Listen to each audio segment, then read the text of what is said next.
have such sights to show you. I don't believe you, writers. Try again. I am so exquisitely empty. You're getting warmer. Let's just do this.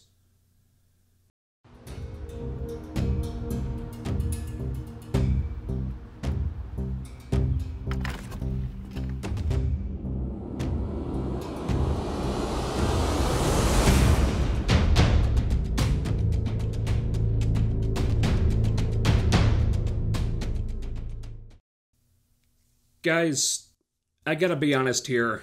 I'm this close to cutting the cord on the Gotham Knights videos. There's virtually nothing in this for me anymore. As a content creator, the views have tapered off to the point where they don't really feel worth it for the time and energy these things take to make. And as a viewer, the only thing that had my attention was how unintentionally hilarious the show was, and that's gone now. The show has officially stopped being an accidental comedy and settled into its new role as just another bland, boring, painfully dumb, pathetically cheap CW shit show that's barely worth paying attention to, much less devoting hours of my week to picking it apart. And I'm not naive, I knew that would happen eventually. I hoped it wouldn't be this soon.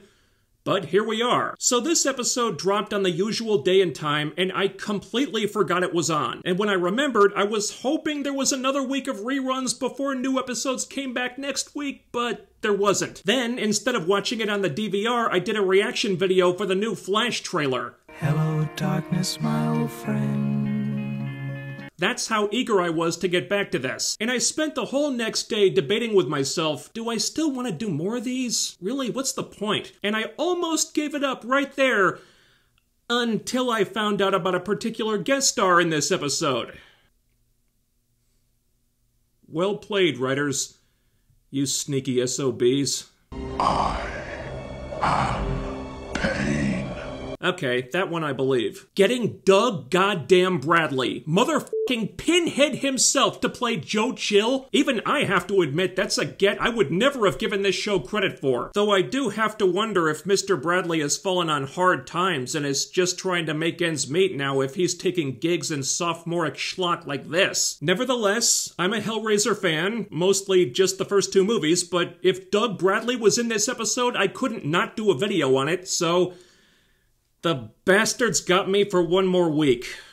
Beyond that, I make no promises. Anyway, this episode begins with Harvey paying a visit to Joe Chill in prison, with the news guide telling us that Chill is set to be executed pretty soon, which is kind of weird because he's been on death row for ages. Why suddenly this big rush to get him in the chair now? See, if Harvey were good at his job, that might be a question he'd be asking himself, but he isn't, so Chill has to ask it for him. And that question's all the more pressing right now because Chill has just received a Court of Owls coin, and you know what that means. So, with the clock tick-tick-ticking, Chill tells Harvey that he's got something really important to say, but he'll only say it to the kid who killed Batman. Well, technically, Turner is supposed to have hired a bunch of other people to kill Batman. You want to rephrase that, Joe? Very quickly, you can tell there's something different about these Joe Chill scenes. Something that regular viewers of Gotham Knights, if there are any left, will not be familiar with. Something that sets them apart from everything else in this show. They don't suck.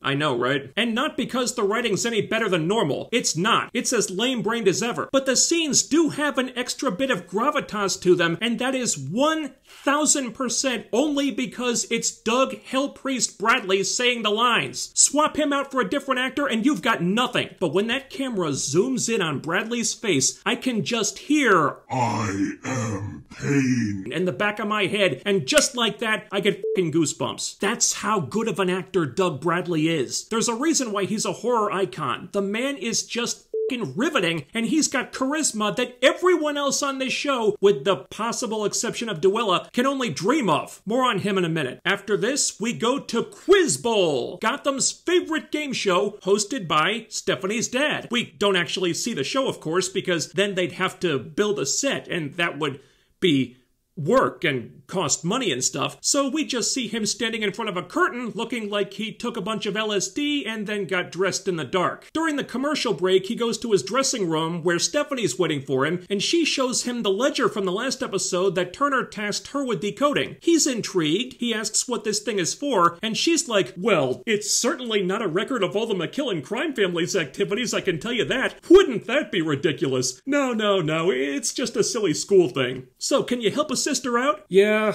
Despite being a supposed genius, this guy is not too bright, and so he believes her. Or maybe he just couldn't imagine that his little girl would ever do anything shady or mischievous. I mean, sure, she did get hauled into the police station under suspicion of helping fugitives wanted for murder a few weeks ago, but I'm sure this has nothing to do with that, right? Anyway, he's got more hosting stuff to do, and he doesn't want to help her cheat on a school assignment, so he gives her some encouraging mumbo-jumbo about fear not, Sherlock, and then goes back to standing in front of the curtain, which doesn't sound that interesting, but would probably be more fun than every other scene in this episode that doesn't have Doug Bradley in it. Cut to Carrie meeting her doctor mom at the hospital. She's still in hot water for ditching that school luncheon thing from episode 5, so her mom wants her here every day right after school until her homework is done. Great, I'm sure lots of homework is gonna get done in a hospital jam-packed with sick and dying people. No distractions there at all. Yeah, this subplot isn't that interesting. If you were looking for a piss break, they just handed you a bunch of them. Over at the clock tower, Stephanie tells Turner that she just got a call from Harvey about the Joe Chill thing. Duella, of course, is a big Joe Chill fangirl, because he's like the patron saint of bad guys. I don't think that means what you think it means, Duella. Turner, on the other hand, doesn't like this idea. He feels like meeting with Chill would be like betraying Bruce, but if he got a Court of Owls coin, then he might have information they can use, so it. And sure, this might be a trap, as Harper points out, but does anyone really give a shit? A cool-ass guest star is the only thing this episode has going for it, so the why and how of getting him on the screen doesn't concern me that much. Turner meets Harvey in some old subway tunnel, and he brought Duella as backup because, well, anything that gets her more screen time is something we can't afford to pass up. She gets the jump on Harvey with a knife until he points out that if this were a trap, a SWAT team would have pushed her shit in already. That satisfies Duella, so she leaves, at which point the scene becomes much less interesting. Turner tells Harvey about diverse female Alfred's betrayal, which Harvey is meant to be surprised about, I think, but he responds with mild indifference. My god, Misha Collins looks so fucking bored in this show. Jesus Christ, dude, did you not know what you were signing up for here? Just think, one phone conversation with Dougray Scott and you could have easily avoided all of this. The news lady tells us that Harvey got a stay of execution for Joe Chill, which Mr. Surly Planka Wood, who's running against Harvey for mayor, gives him the business for, because politics. Then back to the clock tower, where Stephanie and Harper are working on the cipher again that could be the key to clearing their names and taking down the Court of Owls and the biggest crime family in Gotham, until Duella comes in like, hey,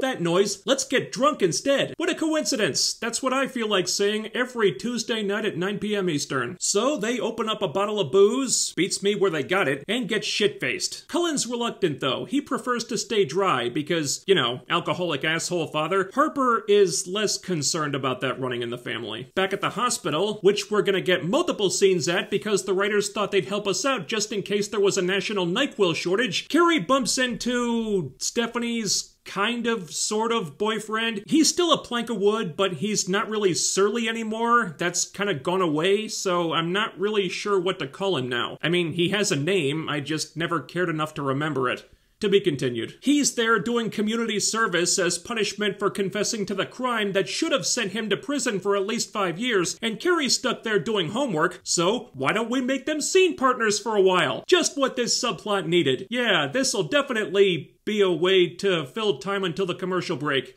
I can't wait. So the others are a little bit tipsy now, which means the next act of the plot has been unlocked by the power of alcohol. The cause of and solution to all of life's problems. Because they suddenly realize that the encouraging mumbo-jumbo Stephanie's dad said was actually a clue alluding to the final Sherlock Holmes novel in which a bad guy leaves an encoded message using a book cipher. And Harper would like to take credit for that realization, but turns out it was an answer from an episode of Quiz Bowl last week, which Harper's a really big fan of. She never misses it. Whoa, hold up. A secret Quiz Bowl fan? Harper, you've been holding out on us. goss. What other hot goss have the Rose siblings been sitting on, huh? Are you a closet game show freak, Harper? You like some Who Wants to Be a Millionaire, a little Deal or No Deal? Wow, you're really blowing my mind here. And what about reality stuff? Hell, next you'll be telling me that Duella's secretly nuts about the Real Housewives of Beverly Hills. Man, this is scandalous. I'm trying, guys, I really am, but the show's not giving me much to work with here. They dwell on Harper's embarrassment over this for like half a second, give or take, and then exposit that if Harper's right, then they just have to find the page, line, and word in a particular book that corresponds to the numbers in the ledger, and then they'll have magically decoded the whole thing. But which book do they need, you ask? Well, that's the bitch of it. They don't know. But there's only a few billion possibilities to choose from. They ought to be able to narrow that down to a couple 100 million at most by the end of the episode. Wait, did I say the end of the episode?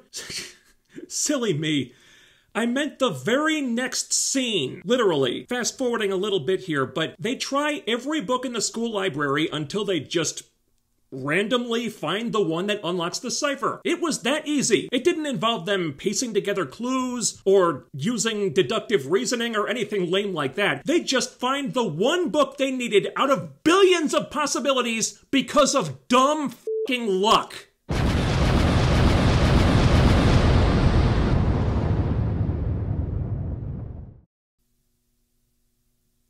You know, I'm reminded of an old episode of Batman the Animated Series. I think it was a Riddler episode. It involved Nigma leaving riddles at various crime scenes that, once they were solved, would point to a specific location where he would be. And Bruce, with Alfred's help, had to figure out what the riddles meant, what they had to do with each other. And the trick was that all the riddles involved numbers that, when converted to Roman numerals, directed Batman to the DMV. It was a very similar situation to this, except that was intelligent. It was something that required actual brain power to conceptualize and write, and it respected the audience rather than treating them like idiots. I felt smarter for watching an episode like that. And may I remind you, that was a children's cartoon. Now jump ahead a few decades, and the people currently shepherding the Gotham Knights IP are crapping out junk like, well, we tried every book in the library, now what? Hey, look, you guys, we haven't tried this book yet. Oh my god, that's the one! What are the odds? How did the standards for this type of stuff go so far downhill? This show is written by simpletons for simpletons. Every single one of us is stupider for having watched this, and God help me, I think the stupidest stuff of all is still ahead of us. Rewinding a little bit now, Harvey sneaks Turner into the jail disguised in police riot gear. I don't know where the hell they keep getting these costumes, so they can have a chat with Joe Chill. And again, these scenes land much differently and much better simply because it's Doug Bradley playing this guy. Unfortunately, the writers kind of overplayed their hand. I think they were just so excited about having Pinhead playing Joe Chill that they just wanted to give him as much screen time as possible. Makes sense, right? The problem is they didn't really have much actual story, which means we get multiple scenes of Turner, Harvey, and Joe Chill talking a lot, but they're not really saying anything. Not much that we didn't already know anyway. The Court of Owls framed Chill for the murder of the Waynes. They did the murders, not him. That's not new information. We already know that Bruce suspected this. And it's dumb too, because ballistics would have proved that it wasn't Chill's gun that killed them. I guess the Court of Owls took care of that too. And there's not much else actually. He stresses that Turner can't win against the Court of Owls. It's hopeless. A quick death would be preferable, blah blah. Finally, eventually, we get something new. Sort of. A few decades ago, Chill had a cell block mate who claimed that he knew the secret to finding the Court of Owls, and it was in the second line of that stupid nursery rhyme. Beware the Court of Owls that watches all the time, that watches all the time, that watches all the time, that watches all the time. Time.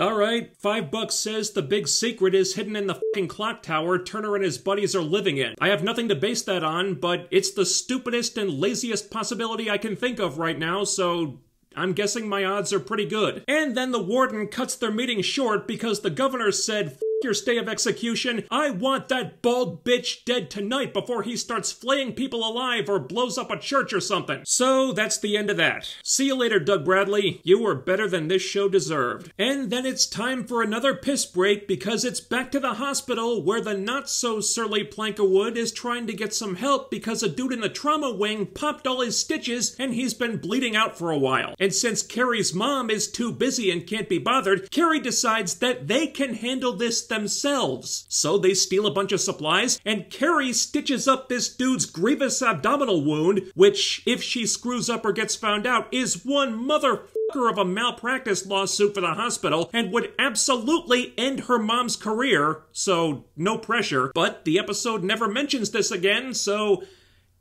I guess it all worked out? So Harvey believes that Turner's innocent now. Whoopee. Then back at the clock tower, Turner basically admits that Joe Chill didn't have much to say that they didn't already know, but they decoded an address off the cipher, so what the hell, the night's still young? Let's go check that shit out. And Stephanie comes along too, because Harper needs a reason to bitch about something, I guess. The address leads them to an old boxing gym full of drugs and dudes with guns, and for some reason, these jackass teenagers get it in their heads that they should run in there completely unarmed and start a fight. Seriously, it is fucking bizarre how quickly they all get on board with this idea. Even Harper barely takes any convincing. Fucking Stephanie wants in on this. What the writers? Aren't we skipping a few steps here? Ironically, it's Duella, the crazy one, mind you, who's the only one talking sense in this situation. Hey, instead of doing that really stupid thing and probably getting killed, why don't we just exit stage left and call the cops? But, oh wait, every cop in the city is dirty. Darn. Well, I guess you have no choice but to go in now, don't you? So Duella fucks off at this point because she likes being alive, which doesn't track with her previous behavior, because she was pretty excited about fighting the mutant gang in episode 3, but now in a very similar situation, she wants no part of it? Why? What the hell's the difference? The mutants had guns, these guys have guns, it's the same f***ing thing! Anyway, now the Gotham Knights are without Carrie and Duella, who apparently are their primary ass kickers? Okay, but it'll be fine, because Stephanie's a good fencer. She can pick up the slack. I'm not even being sarcastic, that's literally their argument. And Stephanie doesn't even have a sword right now! But it's all good, it's cool. Sword or no sword, fencing skills totally translate to being f***ing bulletproof, don't they? Oh yeah, I don't see how this can possibly go wrong. Then Mr. Still Surly Plankawood pays Harvey's office a visit to say that he doesn't believe that dumb stuff Harvey told him about his life being in danger anymore, because he has friends at the GCPD who told him that Harvey checked that Court of Owls coin out of evidence, so Harvey must have planted it to scare him, because politics. Then the lights go off, Talon appears, and stabs Mr. Still Surly Plankawood through the back. They could not have scripted him to look like any more of a jackass. But don't worry, he's fine, because Talon sucks at killing people, remember? Then Talon mysteriously does not attack Harvey and disappears. Dun dun dun. And then we see Joe Chill's execution intercut with the Gotham Knights storming into this den of machine gun-toting thugs who never get off a single shot, by the way. And this fight is... wow. This was fucking awful. There's a bunch of really quick cuts to cover up the stunt guy they swapped in for Turner so he could do more than just his one go-to move of a kick. These kids are overpowering thugs twice their size. You see Harper picking up these 20-pound weights and swinging them around like they're made of styrofoam, throwing them like Captain America's shield. It's so embarrassing. There's a really priceless bit where Stephanie punches a dude in the face and then realizes, oh shit, he's an adult man and I weigh 80 pounds. This may have been a mistake. So Harper, of all people, has to save her. For just a moment, I was laughing again, and then suddenly it was over. And they had to ruin it by trying to get serious right after that, too. Those poor fools. So Duella pours one out for Joe Chill, who will be spending his next parole hearing with Chatterer and Leviathan. The non-dirty police arrest the bad guys, but the Gotham Knights get credit for the bust on the news. But Duella doesn't want to hear about that, because she thinks if people knew who really took down the bad guys, they'd be locked up right alongside them. Who hurt you, Duella? And then Stephanie starts crying because, oh my god, I almost died in that fight. It's just now dawning on me that this shit is fucking dangerous, and turns out fencing skills are of limited use when someone's pointing a gun at me. Who knew? So Turner comforts her, and they have a moment, and they almost kiss, but then the cock block drops when Steph gets a text that her kind of sort of boyfriend's dad just got stabbed, so she runs off. Because whatever the shipping dynamic ends up being, we've gotta drag that shit out as long as possible. Sounds scintillating. And you know what this reminded me of? Early Smallville, when Clark was always pining after Lana, but she was dating some boring twat named Whitney or something, and every time Clark and Lana got close, she'd be like, oh no, something happened with Whitney, I must go to him. They dragged that shit out for ages, and you could not have cared less. Everyone was just waiting for Lois to show up anyway, and Lana was annoying as f***, so who gave a rat's ass if she Whitney or whatever? That's what this feels like right now. They're dragging out something with this triangle of Turner, Stephanie, and what's-his-face, and why? Why? Whichever dude she picks, whether her and Turner hook up or not, I truly don't care. I went over all this last time. Inserting Duella into this situation is the only interesting option here. The only one. And that's just because she's the only interesting person to watch. And I know the writers are down for Durner, or Joker's Mild, as someone in the comments named it. That's pretty clever, by the way. They've dropped plenty of hints, so can you please stop deliberating this, writers, and just do whatever the hell you're going to do already? Jesus Christ. So Steph races to the hospital to be with the other dude in his time of need, but turns out there was no reason to be worried. His dad's out of surgery and in stable condition because Talon had one job and he really sucks at it. Then Carrie hugs her mom because that needed to be resolved, even though she wasn't really mad at her mom in the first place. Whatever. And the episode ends with Harvey back in his office, which is now a crime scene, and he's so agitated by the puddle of blood on the floor that he punches a mirror, so now his reflection is cracked. Oh my goodness, what could that signify? Whatever it is, unlike the clock tower thing, whether the show actually lasts long enough to unveil it is something I probably wouldn't put money on. Not much to see in this episode. Shocking, right? Doug Bradley is awesome, even if the writing isn't. Everything else was either incredibly boring or just plain dumb. And Bradley did bring some cool factor with him, but like 80% of his screen time was just expositing stuff we already knew, so that doesn't get you very far. Other plots had these idiots falling ass backwards into their next big clue when the plot just dropped it in their laps again. The only funny part was how ridiculously bad the big fight scene was, which the writers somehow thought they were playing seriously. Duella is still the only entertaining person on the screen. This is not the path forward, guys. It just isn't. I don't know if I'm gonna stick with these videos. With Batwoman, the show pissed me off so fucking much I had to talk about it just to vent my anger. This show doesn't even have that going for it. It inspires no strong feelings whatsoever. So what's the point? We'll see what happens next week, I guess. Maybe I'll cover episode 7, or maybe something more interesting will come along. And that's not a high bar to clear right now, so I might not hold my breath. Anyway, thanks for watching, and while you're here, do all the other YouTube things. Ding the bell icon and follow my social media so you can always be notified when I upload new stuff. The links are down there. Thumbs up the video and leave a comment because the YouTube algorithm is more villainous than the Court of Owls could ever hope to be. Share, subscribe, make sure you're still subscribed, and I'll be back with more soon. Stay tuned, take care, I'll see you next time.